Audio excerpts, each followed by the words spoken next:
চশমা museum, a house of world class, জলট্যাক মোড়, বহরমপুর মডার্ন হোটেলের সামনে। বহরমপুর জেলা কংগ্রেস কার্যালয়ে সাংবাদিক বৈঠক থেকে আরও একবার বহরমপুর পৌরসভার দুর্নীতি নিয়ে অভিযোগ তুললেন অধীর রঞ্জন চৌধুরী। তিনি বলেন, এখানকার দুর্নীতি বেরোবে না, কারণ এখানকার বিজেপি নেতা মদতে রয়েছে। পাশাপাশি বাংলাদেশি অনুপ্রবেশ নিয়ে বিজেপিকে আক্রমণ করলেন সাংবাদিক বৈঠক থেকে অধীর রঞ্জন চৌধুরী। চোরের দল চুরি করেছে, এটা নতুন নতুন কিছু প্রতিদিনই কিন্তু চোরদের মধ্যে এখানে কি হচ্ছে, সিলেক্টিভ কাউকে ধরা হচ্ছে। এটা কিন্তু জেনারেল না, সিলেক্টিভ চোর ধরা হচ্ছে। ওখানে তো দু চারটে কাঁথা বালিশ কম্বল পাচ্ছে।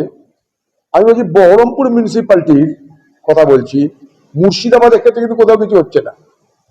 এই বহরমপুর মিউনিসিপ্যালিটি যারা মাথায় আছে, তাদের শাশুড়ির নামে 100 কোটি টাকার কাজ কি করে হয় বেনামে, আমি তার তথ্য দিয়েছি, তার কিছু বিচার হবে না। কিন্তু কারণ একটাই, যে এখানকার যে বিজেপি পার্টির নেতা, সে তাকে মদত করবে। এই বহরমপুর শহরে জমি জায়গা, খাল, জল সমস্ত কিছু কারা ভরাট করে করেছে সবাই কিন্তু জানে, কিন্তু কিছু হবে না।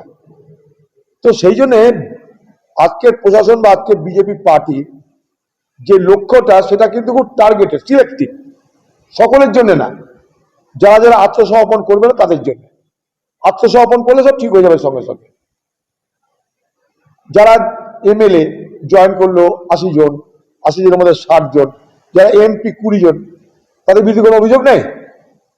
কিন্তু কি, এখানে ধরপাকড় যা কিছু হচ্ছে, বা যার বিরুদ্ধে পুলিশ যাচ্ছে, সিআইডি যাচ্ছে, যেখানে যা হচ্ছে, ইডি সিবিআই, সেটা সিলেক্টিভ, বেছে বেছে, সকলের জন্য নয়।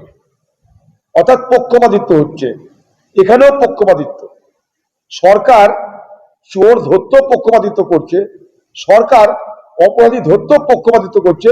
এটা কিন্তু 1 মাসের মধ্যে দিনের আলোর মতো পরিষ্কার হয়ে গেছে আমাদের কাছে। এই যে আমরা শুনছি সব পুশব্যাক হবে, ধরা হবে, বাংলাদেশি ধরা কিন্তু বন্ধ হয়ে গেল। লক্ষ্য করে দেখুন, সব 3 দিনের হাওয়া। এই যে বাংলাদেশি শয়ে বাংলাদেশি ধরছি, প্রতিটা জেলায় একটা করে হোল্ডিং সেন্টার করতে হবে, সব বাংলাদেশিকে ভরে রাখতে হবে, তারপরে পাঠাতে হবে। কই আর আওয়াজ আসেনি? আর কোন আলোচনা আছে? হয়ে গেল। 12টা লোককে বর্ডারে বসিয়ে রেখে দিয়েছে, না ওপার যেতে পারছে না এপার আসতে পারছে, হয়ে গেল। বাংলাদেশি ধরা গল্প শেষ।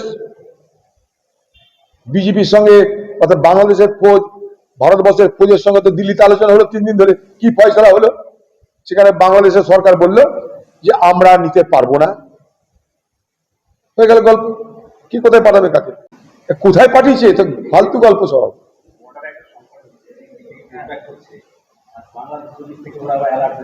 তো হবেই তো,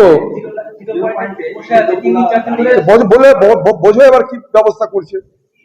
আমি তো প্রথম দিন থেকে কথা বলছি, পাঠাতে গেলে সরকারের, ওই সরকারের তো অনুমতি চাই। আমি এটা অনেক আগে বলেছি, আজকে না। এটা তো লোক দেখানো ভোটের ব্যবস্থা, পুশ ব্যাক। আমরা যেটাকে পুশ ব্যাক বলছি, বাংলাদেশ সেটাকে বলছে পুশ ইন। আমরা অ্যালাউ করবো না। একটা সরকার যদি অ্যালাউ না করে, তুমি কি করে পাঠাবে? তাদের নোম্যান্স ল্যান্ডে বসে আছে, মর। তাদের জাত জানি না, কর্ম জানি না, কিন্তু সাধারণ মানুষ তারা কমসে কম এটা তো মানতেই হবে। তারা সাধারণ মানুষ তো বটেই, হয় ওরা নে, নাহলে তোরা নে, কেউ তো নে। বর্ডারে বসিয়ে রেখে দিয়েছে। পুশব্যাক করো ভালো করে, সব বাংলাদেশি তারা, কিন্তু হাওয়াবাজি না করে প্রকৃত অর্থে তারা। তার জন্য নিয়ম কানুন মেনে করো। কে মানা করেছে? ডিপোর্টেশনের নিয়ম আছে, সে নিয়ম মেনে করতে থাকো, কে মানা করছে না। কিন্তু হাওয়া, এই করছি, তাই করছি, ওই করছি, শয়ে ধরছে, শয়ে পালাচ্ছে, কোটি কোটি বাংলাদেশি পালিয়ে গেল দেশ থেকে। কই, কোন হোল্ডিং সেন্টারে কত সংখ্যা আছে আমি জানতে চাই।